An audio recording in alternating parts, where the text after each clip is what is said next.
ఆ బ్రాహ్మణ కుమారులిచ్చిన పండుని తినబోతున్న సమయంలో కొనివ్రచ్చుడు లోపల నల్లని క్రిమి అయి తోచి చూడలత్తుక వర్ణంబున పామై విషవహ్నులు తనకు గన్ కురువీరున్ కరచి తక్షకుడరిగెన్.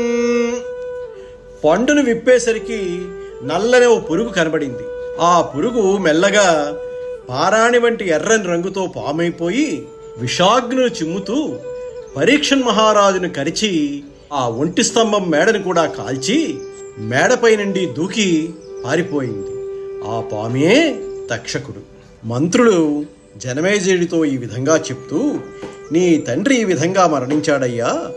పురోహితులతో కూడిన బ్రాహ్మణ శ్రేష్ఠులు శాస్త్రాన్ని అతిక్రమించకుండా అతనికి పరలోకంలో ఉత్తమగతి కలిగించే విధంగా కర్మలు చేశారు అని చెప్పారు.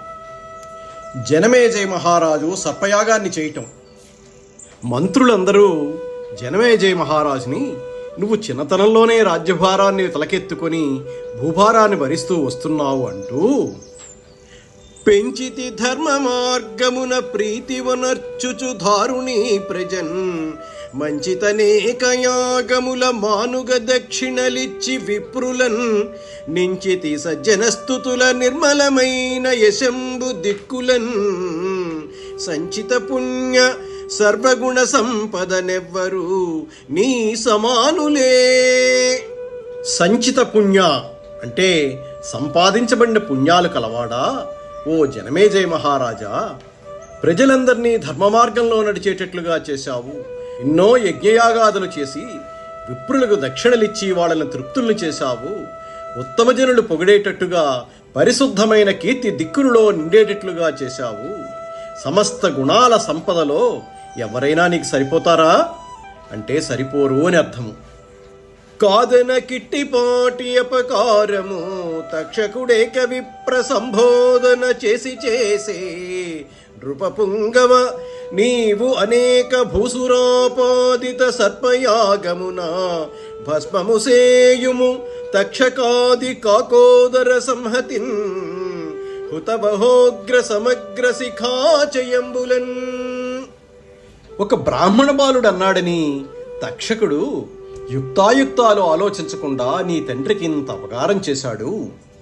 నీవు కూడా బ్రాహ్మణుల చేత యజ్ఞాన్ని చేసి ఆ యజ్ఞంలో ఈ భయంకరమైన పాముల సమూహాలన్నీ పడి అగ్నిజ్వాలలలో బూడిదైపోయేటట్లుగా చేయించు అని మంత్రులంతా ముక్తకంఠంతో సలహా ఇస్తే, అసలే తండ్రి మరణానికి కారకుడైన ఆ తక్షకుడిపై హృదయం మండిపోతూ ఉండగా మంత్రులిచ్చిన సలహా అగ్నికి ఆజ్యం తోడైనట్లయింది.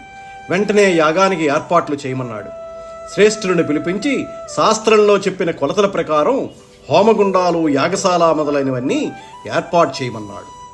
ఇట్లు కృతనిశ్చయుండై జనమేజయుండు కాశీరాజపుత్రి అయిన వపుష్టమైన మహాదేవి ధర్మపత్నిగా సర్పయాగ దీక్షితుండయి శాస్త్రోపదిష్ట ప్రమాణ లక్షణ నిపుణ శిల్పాచార్య వినిర్మితంబును యజ్ఞోపకరణానేక ద్రవ్య సంభార సంభృతంబును ప్రభూత ధనధాన్య సంపూర్ణంబును స్వస్వనియుక్త క్రియారంభ సంభ్రమ పరిభ్రమద్ బ్రాహ్మణ నివహంబును అయిన యజ్ఞాయతనంబున ఉన్న ఆ రాజునకు ఒక్క వాస్తు విద్యా నిపుణుండైన పౌరాణికుండిట్లనియే. ఈ విధంగా నిశ్చయించిన వాడై జనమేజయ మహారాజు తన ధర్మపత్ని అయిన వపుష్టముతో కలిసి యాగశాలలో ప్రవేశించాడు. అక్కడికి వచ్చిన వాస్తు పండితుల్లో ఒక పండితుడు జనమేజయుడితో, అనఘా ఈ యజ్ఞము విధి సనాదరుత్విక్ ప్రయోగ సంపూర్ణం బయ్యును కడచనేరదు నడుమన ఉడుగును భూసురోత్తమ నిమిత్తమునన్. ఓ మహారాజా, ఈ యజ్ఞాన్ని నువ్వు ఎంతో జాగ్రత్త తీసుకొని ప్రారంభించావు, కానీ ఇది చివరి వరకు కొనసాగదు. ఒక బ్రాహ్మణుడి సలహా మేరకు నువ్వే దీన్ని మధ్యలో ఆపేస్తావు అని అన్నాడు. అయినప్పటికీ రాజు ఆ బ్రాహ్మణుడి మాటలు పెడచెవిన పెట్టాడు.